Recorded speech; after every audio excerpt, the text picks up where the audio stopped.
All right, guys. So, welcome back to the Warrior Unfiltered podcast. This is episode 9, and we have a special guest that most of you will know who it is. It's my Kee Greenwood. Welcome. Hello. Oh, what How we you doing? saying? I'm good, thanks. How are you? Yeah, not too bad. Not too bad. So, I think in this episode, I feel like it'll be really prevalent to talk about the unspoken pressures of competing, prep. Yeah, And I thought, who else to bring on? None other than yourself. I think, obviously, in recent years, it's become increasingly more overwhelming for Keely, especially with last year's success. We can yeah. briefly touch on what happened. So, for anybody who's been living under a rock, Keely and myself, we started working together. We done how many shows? It was like We seven. did.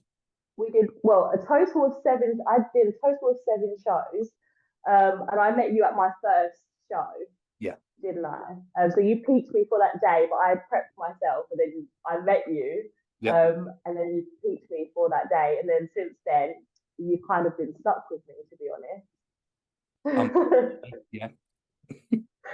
Yeah. I mean, fortunately, yeah, fortunately, been stuck with Fortunately, yeah, fortunately. and yeah, everything's kind of manifested itself since that day, really. Yeah, do you know what? Like when you picked me, I think after that I went up to you and I said, "We're going to the Olympia someday," and Mm. you was like, "Oh, no pressure then," and I was like, "No, none at all. It's fine." Yeah. I remember we had that conversation because obviously at the time you were a little bit apprehensive about working with another coach.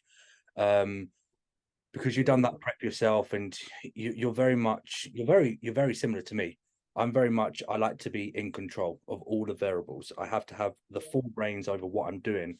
So I can relate with you in that sense. And I remember after we'd done that, because obviously going into that show, I was only working with Joe, essentially.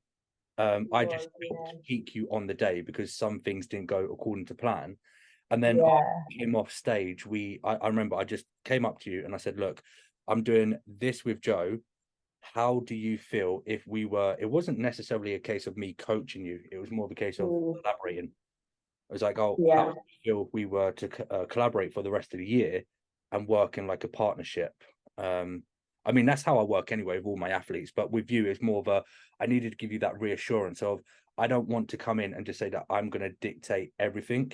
mhm. But it was more of a, let me have like the second opinion. Yeah. And you know what? That kind of like sold me a little bit because you're right. Like I didn't actually want another coach. Mm. Um, I was going through like a weird phase in my life where like I just wanted to have full control of everything. And I said to you, like, I want to be fully in control. I just want you to like yes or no me and have like a small input. And you were like, yeah, like I'll have as little as input as like necessary. And then I was actually like traveling back to Manchester, working in Manchester. And Yeah, yeah, and I did, because I did a week in Manchester, then I also completed. And then I went back like the next day. Um, and then, so that was the Sunday. And then on the Monday, I was back to work. And I think on the Monday, I had messaged you and I was like, you need to take full control yeah, because my job at the time was very, very high stress and I had a lot of responsibility on my plate. yeah. Um, so yeah, so then he was like, okay, don't worry, I've got you. And then we kind of just worked from there really. And I did give you the rest. I think I gave you control for the rest of that season. I For think that season, yeah, pretty I much. essentially, I think you Yeah, were, I think I did work. Yeah, I think I did. You did give me macros, and I worked out my food plan for my training days. And then my non-training days, I didn't have enough time to figure out. So I was like, "This is what I'm eating on my training days. yeah, Can you figure out my non-training days?" And then also you gave me my training program, and we kind of yeah we did that for the rest of the season. yeah. And yeah, we brought amazing packages to stage last Yeah. year. I know it's kind of cliche to say it, but generally every show that we done, you just got better and better and better. But I mean, the standards that Yeah. we bring into every show were like twofolds better than the previous one. So it obviously the main one that we done, well, it wasn't a main show, but after we done that regional qualifier, that was the two bro one. That's when we Mm-hmm. started working together. I came up to you and I said, like, I have one of my athletes competing at the FitX show. and Yeah. it was a week before we were due to fly out to Budapest for your pro qualifier. Mhm. So from a Yeah. coaching standpoint, the pressure, which would relate to the topic of this episode, the pressure that I had was obviously the standards were very high for me because you are a very high caliber athlete. Your genetics are really good, your stature is really good, you've got a really good future ahead of you. So I had Thank that you. pressure on me in terms of, okay, well, I want to make sure now that I'm working with you, you were a little bit apprehensive with working with another coach. So it's like I had to kind of set the first impressions. Uh, so I Yeah. didn't really want to just go straight out to Budapest for this pro qualifier because also as a coach, that was my first pro qualifier that I was doing with an athlete. So I kind of had And this, it was my first as well. So yeah, I yeah, yeah, think for both of us, we was kind of in this like uncharted territory, yeah, really. yeah. So then that's when I approached you, and then I had that proposition of how about we do the FitX Northampton show, just as like a trial run with your peak. And I remember it took a lot of convincing because you were very much, I'm only doing 2 bro shows and then any pro qualify, and that's it. I'm not doing any of these Yeah. other, no disrespect, but like these smaller federations. You know, it wasn't that I didn't want to, but like I was just so focused Yeah, on working towards my pro card that the way that I saw it is like energetically, I didn't want to put my energy into other shows that weren't aligned with like my vision. for sure. Yeah, Um, so I think for me, like I was apprehensive because I was like, that's not what I had envisioned for this season. And you were like, well, okay, why don't you just do it for the bands then? Because you love like competing, you love being around the girls, you love being at the shows, you love interacting with people. And I was like, okay, I'll do it for the bands. And that's how you sold me on it. I was like, yeah, I'll just do it for the bands. yeah, And it was probably the best thing I could have done yeah, last year for yeah. sure, From like 100%. a multitude of perspectives, I think obviously going into Yeah, the show, as you said, it's the environment that you like to thrive in. You love being around that energy, that I positivity. It's do. going to be at any show that you do. And then on top of that, it was obviously giving you a bit more confidence. We can add to that in terms of what Mhm. happened on the day. We'll get onto that. Yeah. But then from my perspective, it was kind of a little bit more of reassurance of what we know. We've got more data going into Budapest. And then obviously, lo and behold, what happened on the day? I actually won the show. Um, I mean, first which of all, was we should tell people who are listening well. and watching what was the original plan going into that show? So originally I was going to go into bikini. So I went into so we arrived. Obviously we had plans to go for bikini, and obviously I just planned on rocking up and having fun. So I wasn't really too much. I wasn't bothered. Like I didn't go there to like win. I didn't go there for any other reason. I was just to have fun. And I was on stage. And they actually, whilst I was on stage, they asked if they could move it to wellness. And obviously, I was like, yeah, okay, that's fine. And then I come off, and it kind of just sunk in, and I was like, I don't know how to pose. Like I just went completely back. I was like, I don't know how to pose. I don't know what I'm doing. No, I'm not doing this. And I was adamant on not going back on stage. Yeah, I was proper adamant on not going back on stage. And Molly came to find me. She took me Jane, downstairs. But then, Molly Jane, one of the yeah, judges. Molly Day. Yes, she came to find me, and she took me downstairs, and she was running through poses with me. She was like, "Don't worry, you've got this. Like, what have you got to lose?" And I was like, "No," and I just didn't want to look silly on stage. Like, I think that was my main thing. Like, I didn't want to look silly on stage because it was my third year competing, and like, I kind of felt like I knew what I was doing in bikini. So then wellness, I was like, I don't know what I'm doing. Like all of a sudden, I just felt like I had no idea what I was doing, and I was proper freaking out. I was like, no, no, no, I'm not gonna do it. I'm not gonna do it. And then she turned around. She was like, I suppose you're just doing it for the bands anyway. And I was like, yeah, yeah, I am. And she was like, well, do it for the bands then. And I was like, God, the bands have got me. The bands has got me.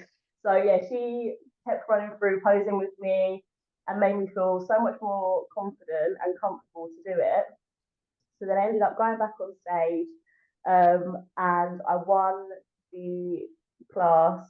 And then the overall, Yeah, yeah, won the show, one. and it was a very, very crazy experience, to say the least. It's very overwhelming, very surreal, because again, I think for all of us, it was literally just to go in there to collect data. And as we've been Yeah, saying, it was just for the bounce. It was like we went in with yeah, zero expectations. It's like, okay, if we come away with a podium, great. If we come away with a win, brilliant. But ultimately, we're just going there because I was going to mm, be there anyway because I had my athlete Ali competing. yeah. Obviously we had Joe as well doing a trial run. She picked up third as well on that day. She did. Yeah, So she you know, it did. was a really, really successful day for everybody all round. It was. But yeah, it was just really overwhelming and yeah, surreal to be fair. I remember like once they called you out for the class win, I was like, God damn, we've got a win here. Like I fully wasn't expecting it. Not in terms of I didn't feel like you had the potential. It's just because we had that mindset that we're just going in I for know. collecting data. Yeah. And And we I didn't think think, that's what made it so much more special. yeah, That genuinely is what made it so much more special is the fact that I didn't have any expectation. And do you know what? That set the tone for the rest of the season, and it set the mindset for the rest of the season, yeah, because I just, you never know what's going to happen at any of these shows. And you just have to go and you just have to have fun and be present in the moment and just be around in the atmosphere and embrace it and enjoy it, because it is very, very short lived. Your time on stage and show day in general, it goes so quick. Like it is like a blink of an eye, yeah. you know.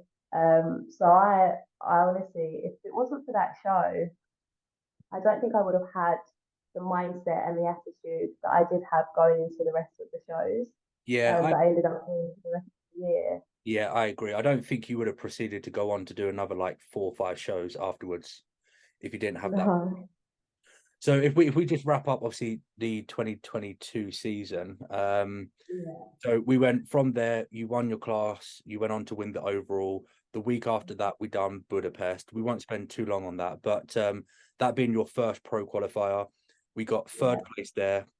The judges' yeah, feedback was you're an incredibly good athlete. You've got a lot of potential. You're very young, just needed a little bit more condition, and that could have bumped you up a place or two. So we could have been looking at yeah, a first place win there. yeah. Unfortunately, that wouldn't have granted you the pro card because you would have had to gone on to the overall and then win the overall Mhm. to get your pro card. But yeah, we were so close. We were It so was close close. with getting you into the overall and potentially winning a pro card in your first season working alongside me. So I think with that, that will bring us on to obviously the relevancy of this episode. So let's talk about the pressure on prep. So now we know, obviously, after last year's season, I think from a social media's influence standpoint, you've got a lot more eyes on you this year. Like the standards are a lot higher in terms of you as a role model. You are an Yeah, inspiration, whether you see that or not. We know this is true. You are an inspiration, not just to everybody, but mainly females after what happened last year. And going into this year, obviously, you've got a lot more um, eyes on you. They want to know what you're doing. They want to know when you're competing, what the goal is. yeah. So I think from that, how would you feel the difference is from not only last year, but from when like you first competed to now in terms of the pressure? I feel like, do you know what? Like, it's almost like like, in my head at first, I was like, I have to do better. I have to do better. I have to do better. I have to do better. And like, sometimes you don't always know what that is in terms of like having to do better, especially with competing, because, you never know what the judges want, kind of, because it depends on the day, the caliber of athletes that turn up, what sort of look they're looking for. And they do go for the majority. So if the majority of the girls have like a softer look, then obviously if you're someone who turns up with quite a harder look, striations or whatever, then you kind of don't get that much of a look in. Um, so it's hard. Like in my head, I'm thinking, how am I going to do better? How am I going to do better? So yeah, there was at the start of this not the current prep that I'm doing now, but when we tried to prep back in sort of February, March time, all my head was telling me is you have to do better, you have to do better, you have to do better, you have to do better. And I think that put a lot of pressure on myself in terms of like not knowing what my end result is going to look like and being worried about whether my end result is going to look better than last year, Yeah, yeah. And and then if it's going to be pro card worthy, yeah, for because sure. that's our main goal this year, Yeah, going for that pro card. taking it up that level in terms of, okay, we're going from winning a local show, FitX, to doing your pro qualifier again with zero expectations. Obviously, we're always going to try and compete for first place and win the pro card in that first year, but you have to also be realistic. But now it's kind of like, all right, we're within touching distance of that finishing line in terms of grasping hold of that pro card. So now going into this year, it's not a case of, okay, let's see where we kind of stand amongst the rest. It's like, okay, we now know that we do have that potential to be pro worthy. So our sight is only on one thing. So in my opinion, I feel like that has increased the pressure by an exponential amount. So I think obviously what you said with about like judges, what the criteria is, I think that's another additive pressure. You know, it's like, how does what we're doing, like keeping up with the criteria, it's always going to be changing. I think year after year, different federations that you compete in, it's got a different panel of judges. What the judges' expectations are, what they're looking for, will always vary from one show to another, from one federation to another. So I think that's also another, you know, aspect that brings a lot of pressure in terms of, okay, do we have too much muscle? Do we not have enough muscle? What's the level of condition that they want? What kind of proportions do they want? So it's always keeping up with the criteria. Would you agree? 100%, you know, and you can only provide what your body is capable of providing, right? You know, your body will only look the way that it looks. For You sure. can't make it look like anything else. Um, and I think that's another aspect that you have to try and get your head around is as long as you are, you know, ticking all of those boxes every day, that at the end of the day, when you step on stage, you know that you've put 110% into your training, getting your food in, your water, your sleep, you know, maintaining a healthy mindset, maintaining like just keeping yourself accountable as well.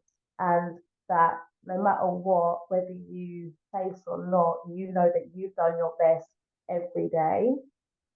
And I think that's what I figured out is my best. Yeah. Right. Like when I was like struggling, like I have to do that, I have to do that, I have to do that. It's not like I have to theoretically bring a better physique to stage. It's that I have to make sure that all around I'm just a better athlete, that I'm choosing better choices day to day.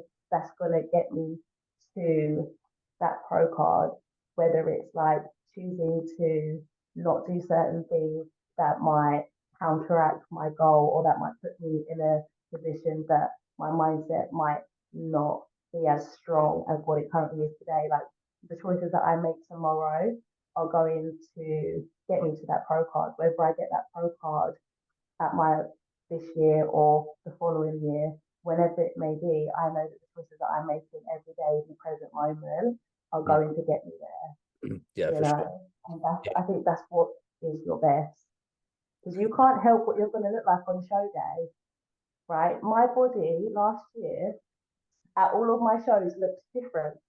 Yeah. They look different. Yeah. I had 7 different physiques last year in the space of like 3-4 months. Yeah. So you know you can't control that. You can't control what your body's going to look like on the day. You can't control how your body's going to respond every time you peak and every time you prep.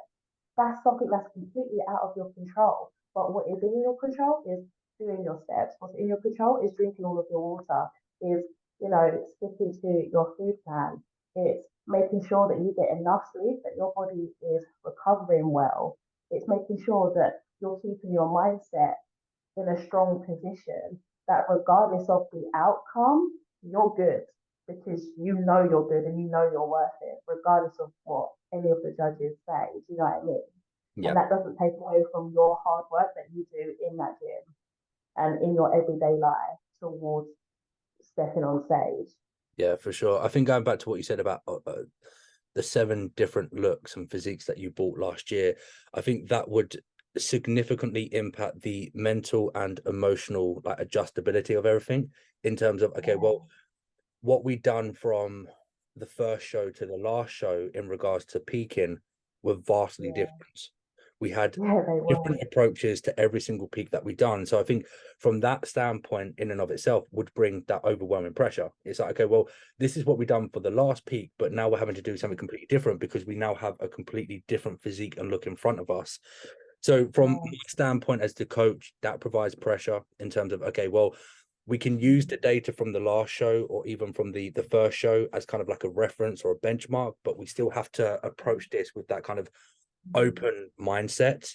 And then from your perspective as the athlete, it's kind of like, okay, you become nervous because you're like, well, we've done this for the last show.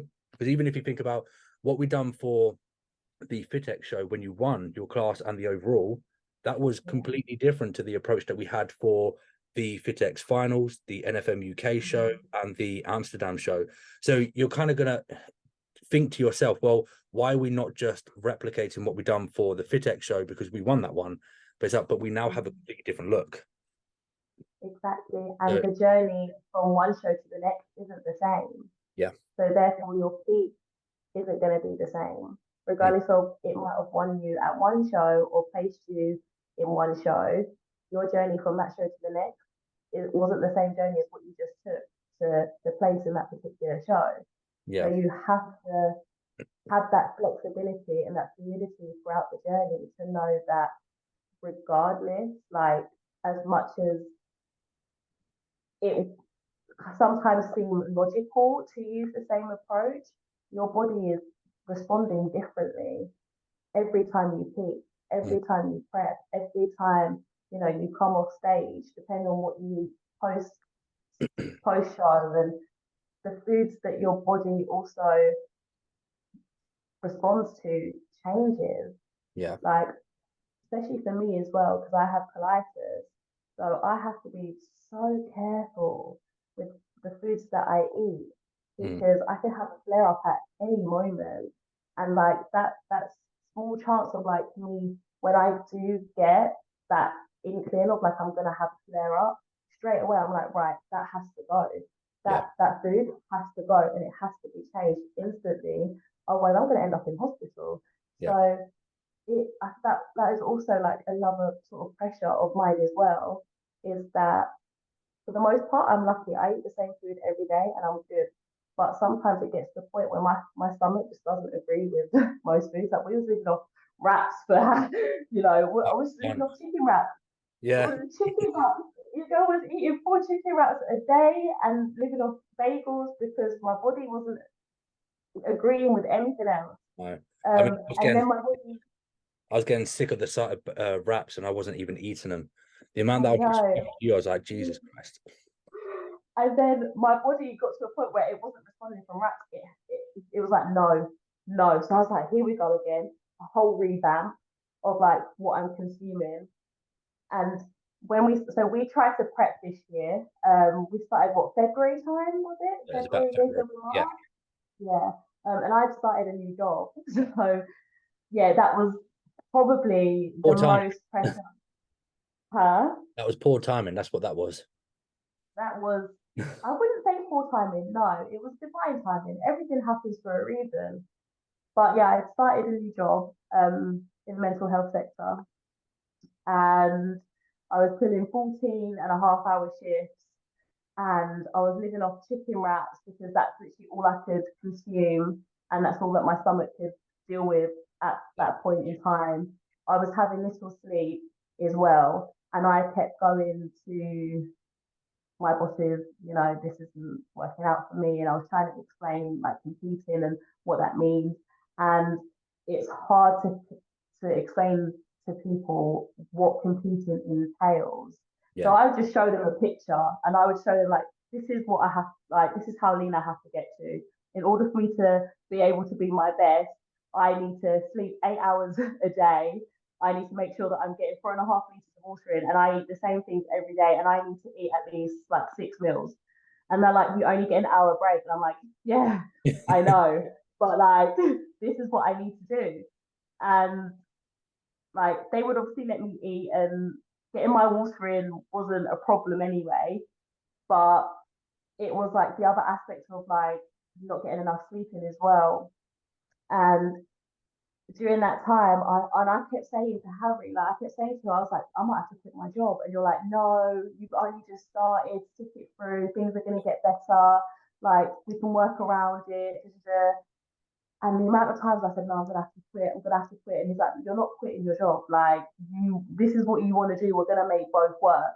And I was like, I don't know how we're gonna make both work. I really don't know how we're gonna make both work. And that's probably the most pressure I've ever felt, because it took me, I was in the fitness industry for 8 years, and it took me a little while to realize that that particular job wasn't making me any like happy anymore.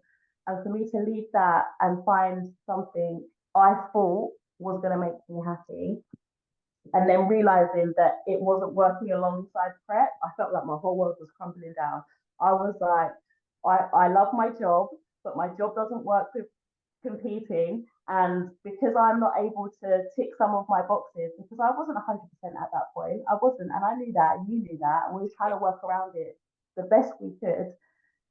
I thought I was like, something has to go. And I said to you, I was like, it's not competing. I will walk away from this job if that's what I need to do. And I said to you, I will walk away. And I also took a massive pay cut to work where I'm working now as well. So it wasn't only, a complete career change, it was a financial change in my life as well. And Yeah. as you know, competing is expensive. So then I didn't have the same funds as what I was having last year. So then I had financial pressure on me too. And I was also living on my friend's sofa. So I didn't even have my own space. Yeah. So I had all of those things going on at the time. And I was like, I can't do this. I was like, I will get rid of my job. I will just get a job that I don't enjoy for more money. And then I will just focus on competing. And he was like, I can't let you do that. I cannot let you do that. We will figure it out and we'll make it work. And it got to the point where I started suffering really bad with migraines. So I think I was ill for about 6 weeks, and we had to pull out of prep. And I was in and out of hospital with like severe migraines and vomiting. And I was like, throughout that time, I was like, I don't know what I'm doing wrong. Like I was like, what am I doing wrong? Because like I was so like at one point I was so on it, and then all of a sudden everything in my life apart from competing, just didn't make sense anymore. I was like, I've gone from my whole life not making sense to some of it making sense to the only thing making sense is competing, and that's where I was at last year. The only thing in my life last year was competing that made sense. Yeah. And I tried everything to maneuver my life and to make it a life that I am happy with, like enjoying my career, just enjoying waking up in the mornings and all of those little things. And I thought, how did I get here again? And then I was lucky to have a few meetings with work about like my health and whatnot. And I explained to them about competing and how it's a massive part in my life and how I love my job, but if it can't accommodate to me competing, then I have to leave. And luckily, they, so I ended up moving wards. My shifts changed from 14 and a half hours to 12 and a half hours. Um, and slowly and surely, everything just started to fall back into place again. But yeah, for a long time, for a little while, most of this year, because I wanted to have competed at least 3 times by now, didn't I? Like I had it all set out. I Yeah. wanted to at least have done like three, 4 shows by now. Um, but yeah, the pressure of having a career that's not within fitness, where people don't understand what competing is, and trying to like explain like what it is that you need, made me realize that I've like also the boundaries that I started learning from last year. This is my time to implement them. you know, and I sat down with like the higher ups and whatnot. And I explained to them like this is what I need to be a healthy human. Like I need to make sure that I'm getting, you know, 8 hours sleep. I need to make sure that I'm getting five days weight training sessions in. I need like 2 rest days. Like I explained to them everything that I need in order for me to be a healthy and happy human. And if I'm healthy and happy, I can be a healthy and happy employee as well. I can give you the best of me. So I said, really, they go hand in hand. The better I am in my personal life, the better I am at work for you guys. For sure, yeah. And yeah, and you know, you have to sit down sometimes and tell people, listen, this is what I need. And if you can't give me what I need, I will have to walk away. It's not that I want to, but I have to because everything has to flow. Yeah. So yeah, it was difficult because in the back of my mind, I was like, I don't want to leave my job, I don't want to leave my job, I don't want to leave my job, I don't want them to get rid of me. But then I was like, you teach people how you need to be treated. And that goes with like anything in your life, you know. Yeah. I So mean, yeah, it was a bit touch and go for a little while, for the majority of this year, wasn't it? Like my body yeah. weight wasn't budging, and Yeah, we've had yeah, a lot of adversities this year. I think, like at the start, as you said, we initially planned on beginning prep in February, and then obviously things didn't go according to plan in terms of your body just wasn't responsive at all. As I said, you know, no, circumstances were not the best with you starting a new job, okay, long hours, yeah, literally a complete flip in your whole lifestyle. Longer hours, longer shifts, a reduction in sleep, more stress, and then on top of mm, that, again, to relate it to the episode, you had that added pressure of, okay, we've got higher expectations for this year. We're not only going into this year yeah, with like, okay, we're going to go and see what we can win. We're going in with only one mm, mindset, and it's the pro card. So I think yeah, at the start, it just, I would say, for lack of a better term, it was poor timing. It wasn't poor timing because I agree with what you're saying. Everything happens for a reason, but it wasn't the best timing, or it wasn't the best environment that we were in at the point. So we pulled you out, mm, ran a maintenance phase, and then we brought you back into prep, and that brings us up to present day. I think obviously yeah, to summarize, because what we do is I like to keep these episodes relatively brief and short. mm. You know what people like, their attention span not that long. But I think if we were You're to, talking to me. You're lucky I'm sitting here for this amount of time. yeah, I know. I'm surprised you hadn't just wandered off at some point, like, hey, Kee, come back, we're on an episode. But yeah, I think obviously to summarize, we had the pressure of last year. You know, the pressure was more personal and subjective. It was like your Yeah, own personal pressure of your expectations, my personal mm, pressure of, you know, what I need to deliver as a coach. But this year, everything has, like, the whole magnitude of the pressure has increased like tenfold. We've got obviously a lot more people watching on social media. They're watching you. They mm, want to know what you're doing. Now that we are gunning just for the pro card, that in and of itself yeah, is profoundly stressful. But I would say, like, the effects behind closed doors, as you mentioned, you know, the accountability, because a lot of people, we're not naive, but we often forget and overlook that we all have our own personal lives that we have to live as well. It's not just we go to the gym, we eat our food, we do our cardio, go to bed, and then repeat.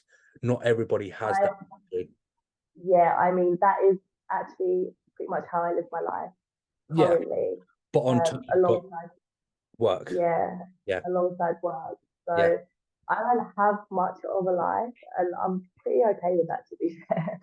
Yeah, well, Um, when you're going for something such as a pro card, it's like you're laying yeah, everything down on the line, and there's so many sacrifices that are, you know, coming along the way with it, but they're all justifiable. Do you know what I mean? You can justify all of these sacrifices that you're making.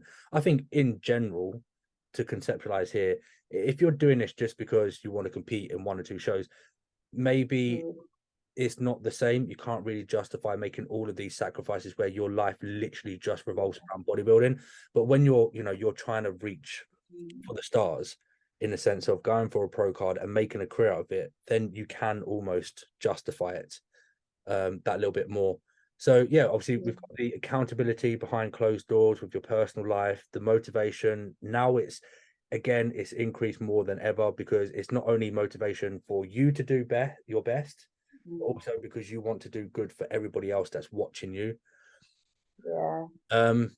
And then, as I mentioned earlier, about keeping up with the criteria and then the emotional aspects. You said that you were sleeping on the sofa of your friends for a little while. You had to take a pay cut to, have the ability to juggle both of these lifestyles. There's a lot that goes on. It's not just, as we say, it's not just eat, sleep, repeat bodybuilding. It's hard, it is hard. Like, I won't lie, it is difficult. Um, especially when you like, for a long time, like, I wasn't happy just in my general life. So, you know, when you and I've said before, like, prep and competing bodybuilding was the only thing that was making me happy. Like, it was the only thing that was making me happy. And I was like, that's sad. Like, I need to find other things that make me happy. And then, getting into a job that also made me happy, that then conflicted with competing, that also made me happy, kind of just threw a spanner in the works. It was a bit like, oh, both these things make me happy, but they don't work. Shit, like, really? But if there's things that you want that make you happy, then you have to find a way to make them all work. Because you only get one life. Like, and that's why I said, like, I don't really have much of a social life. Like, I've got, some good friends that I will go grab a coffee with, we'll go get steps in together, and they're the type of people I need in my life, or we'll go do some fun activity, like. But other than that, like, I'm pretty much like work, gym, sleep, meal prep. That's that's that's it. That is my lifestyle. And sometimes it's hard, and sometimes it is lonely. I'm Yeah. telling you, like, sometimes it can get really lonely. And that's why you guys see me in the gym for like 3-4 hours, because I am talking to everyone. You are correct. I will be in the gym for like 3-4 hours, mainly because I am talking to people, because I love having conversations with people. I love being around people. It's not that I don't love socializing. I do. That's why I'm in the gym all the time for hours. 100%. Because that is. Sorry about that, guys. Unfortunately, my laptop died on me. But anyway, we will pick up from where we left off. Do you remember where you were? Yeah. So I was just saying, like, that's what I enjoy. I enjoy spending most of my time at the gym and talking to people at the gym and interacting with people at the gym. I'm very much an in-person interaction. Like, if anyone knows, I'm so bad at replying with like my DMs and messages and stuff. And it's not like because I don't have love for people. Like, I've got a lot of love. I just like to share it in person. Yeah. So yeah, but we you have to enjoy the life that you're living, and it might not look enjoyable to a lot of people, but as long as it's enjoyable to yourself, then and it makes you happy, then yeah, you've got to do what you've got to do to get to where you want to be. Yeah, for sure. There was one particular question that I wanted to ask you. Obviously, being a male, I won't be able to, answer this question myself. But I think as a female competitor, do you feel like there's any added pressure as being a female, setting that example amongst other females? What do you mean? So, just obviously with that the female community, there's a lot more pressure, expectations. There's a lot more health connotations that can, relate with what we're doing as competitive athletes. Do you feel like, just as a female athlete, do you feel like there's any added pressure of the competing side of things? With how it's affecting your physiology, how it may be impacting hair growth, changes to facial features, what it's doing to your fertility, blah blah blah. Do you feel like that's an added? I think it depends what category you're in. Yeah. Obviously. So I guess for anyone who's using any sort of head, yes, it can affect obviously your physiology, and it can affect your hormones and things like that. Um, but it all depends on how you're taking it, what you're taking, and how safe and aware you are of what it is that you're using and the effects that it can have on your body. I mean, there's nothing wrong with taking meds. I take meds, so I have to put my hands up. Like, it's not something that I talk about. Nobody really asks me anyway. Like, but I mean, I personally would, if anyone's starting out within bodybuilding, it's not something that you need to start on. I think there can be a lot of pressure, maybe more for like newbies who are like coming into the competing world. They might feel more pressure in using things like that because most people do within the bodybuilding world. So if you're a newbie, potentially, but I would say like do your first 2 years without anything. I did my first 2 years without touching anything, Yeah. and I think it was the best thing. It was the best thing I ever decided not to do. I was adamant on not doing it for the first like 2 years, because I wanted to make sure that I really enjoyed competing, that I really enjoyed the process, that I really enjoyed being on stage. I wanted to make sure that I loved it as a whole, and that if I was to go for my pro card, that is when I would introduce using heads, because that's what I wanted to do, and that's how I wanted my journey to be.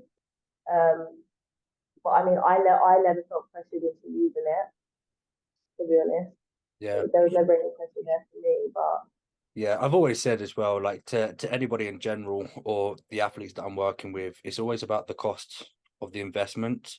So yeah, relative to what you're trying to pursue, whatever that endeavor may be, if you're looking at, just trying to get in condition for a couple of shows because you want to do it recreationally, then you have to look at the cost of investment. Okay, you're investing yeah, your health essentially with taking all of these performance enhancing drugs. mm-hmm, It's essentially going to be taking years off your life. It's going to be wreaking havoc to your physiology, all your hormones, so on and so forth. Again, this is relatable to both sexes, not just females. yeah, Keeping it within definitely, the context of females, then you have to think, okay, well, is it warranted to be doing what we're doing just for the sake of competing for just entertainment purposes? But then when you're working up that ladder in terms of now you're looking at, I want to make a career out of this, I'm looking at becoming a professional, competing at that pro level, then it kind of mitigates that pressure a little bit, because now you can yeah, say, well, the cost of investment is I can make a career, I can make a living out of this. mm-hmm. Would you agree? Yeah. I I mean, yes and no. I mean, it all depends on you and your journey, bro, doesn't it? Like, Sure. I think everything has a cost. So at the end of the day, like everything has a cost. Like there's a cost of not using it, and then there's a cost of using it. The cost of not using it is there is a potential that it will take you longer to reach that particular goal, whether it's a pro card or the Olympia stage. Mm-hmm. If you're willing to put the time and effort that goes in to that, doing it unnatural, then do that. It's about whatever makes you happy at the end of the day, but you just have to make sure that you're doing it safely, and that it's not costing you your health. Yeah. Because the minute it's not costing you your health, then it's nothing's worth it. The pro card's not worth it. The Olympia's not worth it. If it's costing you your physical health and it's costing you your mental health, then it's not worth it. Like because for example, you spoke this year about doing starting off. I think we're starting off on cleanse, and Yes. I said to you, no, we're not starting it off yet because I don't feel 100% mentally and physically ready to do that. I don't feel like I'm 100% within myself first to Mm-hmm. start doing it. So he was like, okay, no worries, let's not then. When you do feel ready to start introducing Clem, then we will. Mm-hmm. And we didn't. So you have to know your own like mental health, and you have to know your own physical health first. And that's why I think it's important to do the first couple of years without anything, to really understand how your body functions, to really understand your own mindset throughout the process is so, so important, because it can take you down a dark path within bodybuilding and competing. It really can. Like you hear stories and whatnot. So, and you know people and things like that. So, on one aspect, it can cost you your life. Yeah. It can. So you have to be careful. You do have to be careful, and you have to be comfortable taking whatever it is that you're thinking of taking, and know what you're taking. Yeah. And the amount. Yeah. And then I think obviously from a coach's standpoint, I feel like I have this obligation to put this out here, and it's the fact that you have to, as a coach, listen to the athlete as well. I don't want to be throwing anybody under the bus here. I don't want to be mentioning any names, but I've heard stories as well where these coaches are just saying like, look, if you want a pro card, you have to take X, Y, and Z. You have to take it now and you have to take it at these dosages. Yes, there is some kind of merit behind that in terms of, yeah, if you do want to reach those calibers, yeah, you will be having to take them, but you have to understand that you are dealing with somebody's emotions. You cannot just think with that one narrow mind perception of, okay, well, I'm only thinking pro card, so you've just got to take X, Y, and Z. It's okay, you've got to have that kind of pragmatic approach where it's like, okay, I would like you to take X, Y, and Z. This is ideally what we need in order to achieve that desired look. But then also, what is the client's like, what's their values? What's their ethical beliefs? Do they feel comfortable with what they're doing? And then I think the key kind of expression here would be ensuring that all ducks are aligned before you start just implementing these PEDs.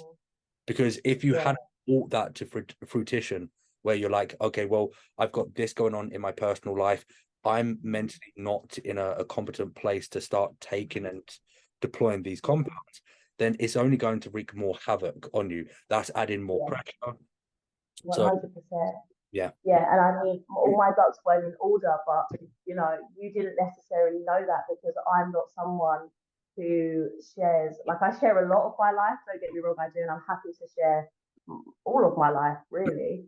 But I will, if I don't speak to you in person, I usually just keep a lot in to myself. Yeah. So to you, like when you did say that to me about introducing the pen, like I knew all my ducks weren't in order, and I said to you, I'm not in the right space to be able to do it right now. I was like, I need to make sure that I am ticking every single box that needs to be ticked before implementing any kind of PED. And you was like, no, fair enough, that's cool. Yeah. Then we readjusted and we set out a new path for the week that was arising. So yeah, I mean, don't get me wrong, you can get your pro cards without using PEDs. Like, I don't think you have to use PEDs in order to get your pro card. I don't. You can get your pro card without using it in bikini, whatever. Some categories, possibly not. I'm not well diverse in other categories. I'm not. I like mainly for me, it's just bikini. Like, I watch other categories, but I'm not deep in the knowledge of other categories and whatnot. Oh, yeah. Even with wellness, like I love wellness, I love the look, but I don't have great knowledge in. And obviously, I won the FitX as a wellness, but it wasn't on purpose. You know what I mean? So for me, I couldn't speak on other categories that I'm not deep in. I'm only deep in bikini, and I think you can get your pro card being natural in bikini. And I believe there are girls out there that have won their pro card being completely natural. And at one point, I wanted that to be for me too. But then I had to look at not only like my own journey, but I had to look at my lifestyle as well. And I think depending on the lifestyle that you have, PEDs can just make things run a lot smoother. They don't make things easier by any means. They don't make the journey easier, but they can make things run just a little bit smoother. So yeah, it all depends on. There's so many aspects that you need to look at before doing PEDs and introducing PEDs. I think when we're talking about PEDs, that's a topic in and of itself. That's an entire different episode. I just wanted to get your opinion on it. I didn't know if it was a little bit different as a female. So I think obviously if we just touch on now, just to finish off this episode, with the plans for this year, and then I think the pressures that you now have on you for this year.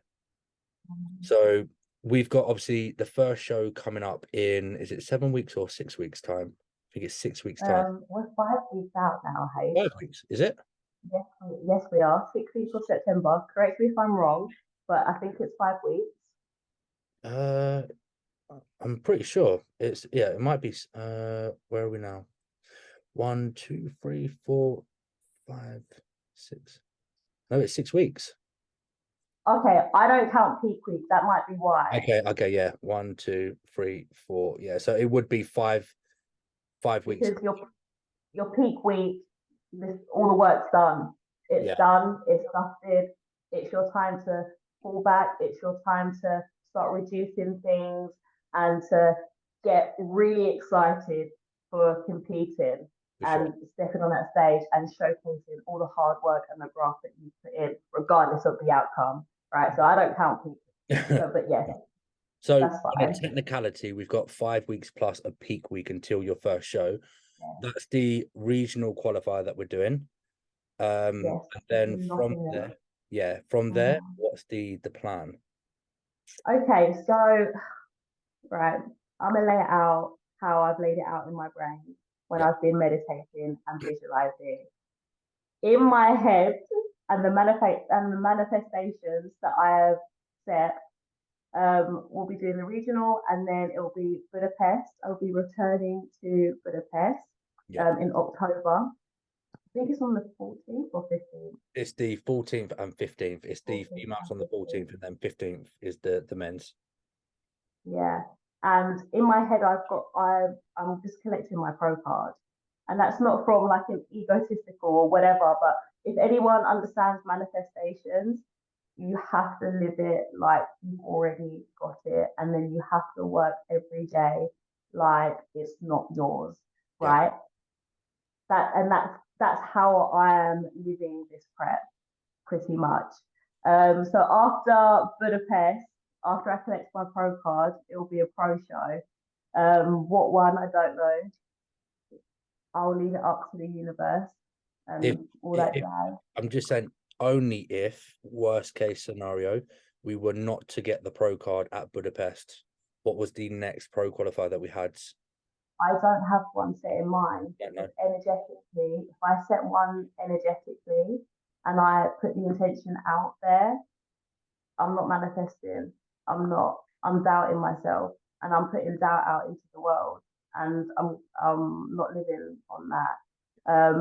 So I've set my intentions, and if the universe brings it in for me, the universe will bring it in for me. And if the universe decides not to on that particular day, then we'll set a plan from that moment. So until then, essentially, for you guys listening or watching, this is what I have to put up with. Everything is a reaction. It's a last minute change of plans. This is what I have to deal with. So this is the epitome of pressure. Listen to pressure that I deal with. All right, so Budapest didn't go to plan. So what's the next one? All right, we're flying off to America next weekend. All right, cool. Cheers, Kee. No worries. Yeah, my work don't like it either. Like, you need to start booking your annual leave, and I'm like, I can't. The universe hasn't given me a guide yet. Like, chill. Right, so okay. He's so stubborn, guys. We've got Budapest. We're going to win the pro card. I mean, I am very optimistic. I'm very confident that we have a very high chance getting that pro card there. But we also have to be a little bit realistic. But we'll just go with your manifestation. We're going to win the pro card at Budapest, and then from there we're going to do a pro show. But we haven't planned or booked or confirmed anything in terms of what pro show we're going to do. So the question, that'll be my next manifestation. Yeah, so the question I wanted to ask you is, from a dieting standpoint, we won't go into it in too much detail, but is there any different, harder this year in comparison to last year? Like from your own personal opinion and experience. Do you feel what with the nutrition? Yeah. It has been very difficult because I have to work around so I obviously working 12.5-hour shifts. I have to make sure that I am, consuming foods that are going to fill me up, whilst obviously kind of whilst being in a deficit, which, as you know, can be hard. Mm. So I have to make sure that the foods that I have are easy to eat at work. Um, so trying to figure out a food plan for myself was very, very difficult, especially around my schedule. And my job is different every time I walk into work. I don't know what is going to be happening. Sometimes I take patients out and I'm not even on the ward. So then I have to make sure that, I've got food on me and things like that. So the nutrition, in terms of like actually sticking to it, not at all. Like it's the easiest thing ever for myself anyway. Because I like to eat the same every day.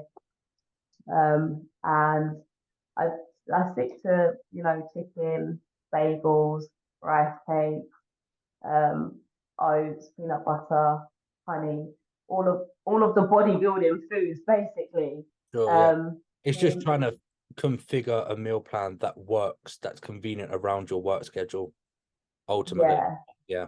yeah. So that was probably the hardest pressure that I kind of had around nutrition, is making sure that I can somehow get my food in and that the food that I'm consuming is going to satisfy me and kind of energize me throughout the Yeah. whole day. And I on top think of that, that's the foods that you can tolerate as well, that doesn't flare up your yeah, calories. yeah. So it was difficult, but we got there in the end. It was very, very much trial and error. At one point, I was changing. I was actually, because Harry gives me my macros and I do my food. So at one point, I was actually changing my food plan every week, Yeah. up until I think about 4 weeks ago. Right. Yeah. Um, 4 or 5 weeks ago. So because obviously there was foods that just that they were like weren't filling me up, so I'd eat and I'd feel so hungry after, and I'm like, this has got to go. Like I was eating chicken and rice at one point, and it wasn't filling me up, and I was like, no, okay, I need to put potatoes in. And then what else was it? You I you can't even also remember. you also had that struggle with when I was providing you with the meal plan, there were certain foods that were just unable, like you were unable to get from your local shop. Do you remember? Yeah, because I was eating eggs for breakfast, and then at one point I couldn't find eggs anywhere, and then I couldn't find bagels anywhere. So then the bagels had to come out, and then the bagels went back in, Yeah. and then rice cakes, couldn't get rice cakes anywhere at one point. So the rice cakes had to come out, and then they went back in. So it's been very much in, out, all around, and then it took me a little while to get to the point where, like, okay, I have a good food plan that I can eat at work, that lasts me the whole day, like that keeps me going for the whole day, where I don't feel like I've eaten and I'm, really, really hungry. Then it's like it's hard. Sometimes it's hard. Yeah. Right. So what I want to do is I want to wrap up this episode with the final question. And that is, what do you personally, Keely, find that what do you find that brings the highest magnitude of pressure in prep in general and in particular this year? So you can just basically bring up one of the things that you mentioned earlier, or if there's anything else that you don't feel like you've touched on, what do you think brings the highest magnitude of pressure when it comes to everything encompassing a prep? Your mindset, Great answer. I think, Yeah. your mindset is can your mind can be so complicated, but it could be so simple at the same time. Mm, And I think, your mindset isn't going to be the same all the time, unfortunately. Like you're not going to wake up every day with the same like with the same motivation, with the same discipline, with the same energy. same, energy. Like you're not. There's been days where I've woke up and I don't want to get out of bed, but like you have to get up and go. Yeah. Like you literally have to. I do a lot of meditation, so that keeps my mind on the straight and narrow. I do a lot of writing as well. You have to find things that keep your mind calm, that keep those doubts that trickle in sometimes. Because sometimes I get doubts. My mind isn't always strong. but you've got to find ways to keep your mind stronger, or find ways that when your mind isn't as strong as what it was, that can bring you out of that. Yeah. But your mind is mad. It can, your mind is what's going to get you to where you want to get to, right? But your actions have to align as well. Yeah. So, even on the days that your mind isn't strong, your actions have to be stronger. Like, this is so my life mantra, right? And I do all my daily mantras, but I'm gonna tell you what my life mantra is. And this, every time I am struggling, I say to myself, I have to be stronger than my mind, and I have to be stronger than my emotions. You have to be stronger than both to get to where you want to get to. Yeah. And if you're ever struggling, listen, some days that's all I'll say to myself. Like, on those days that I am struggling, I repeat those words continuously throughout the day. Yeah. Continuously. Because you have to be stronger than your mind. Because sometimes your mind will be flooded with some negativity and fear and doubt and lack of confidence and lack of self-worth and lack of self-motivation. But you have to be stronger than those times that arrive. So, and obviously your mind, when it's like that, will transfer into your emotions. So you have to be stronger than your emotions. It's okay to feel what you're feeling, it is, but you have to be stronger than that, and you have to make sure that your actions, regardless of how you are feeling, because listen, I've been to the gym crying. Like, sometimes I will drive myself to the gym and I am crying. Okay, so you're allowed to feel your emotions. You're allowed to feel them. Yeah. You're allowed to accept them, but don't let your actions reflect on how you feel. Your actions have to reflect on your goal, on your end goal. Whether that's a pro card, Olympia, whether it's anything else in your life, your actions have to align with whatever it is that your goal is, not necessarily your emotions or your mind. Yeah. I think on that positive philosophical answer, we will have to wrap up the episode. I mean, I wasn't expecting that answer. That was a really good answer. I mean, I wasn't, I don't know. Sometimes it just comes out of me. It is there, sometimes the brain brains and sometimes the brain doesn't brain. Yeah. Don't worry. I know all too well about that. You do, yeah. But Keely, it was a pleasure to have you on. Thank you for coming Thank you on for and sharing having me. your mindset and your words of wisdom. So, Thank you. where can people find you on social media? At Kee_Greenwood is Is that where it? you'll find me. Are you mainly active just on Instagram? Yeah. Yeah, mainly on Instagram. I tried using Threads because I thought, you know what, this is where I can get all of my thoughts out.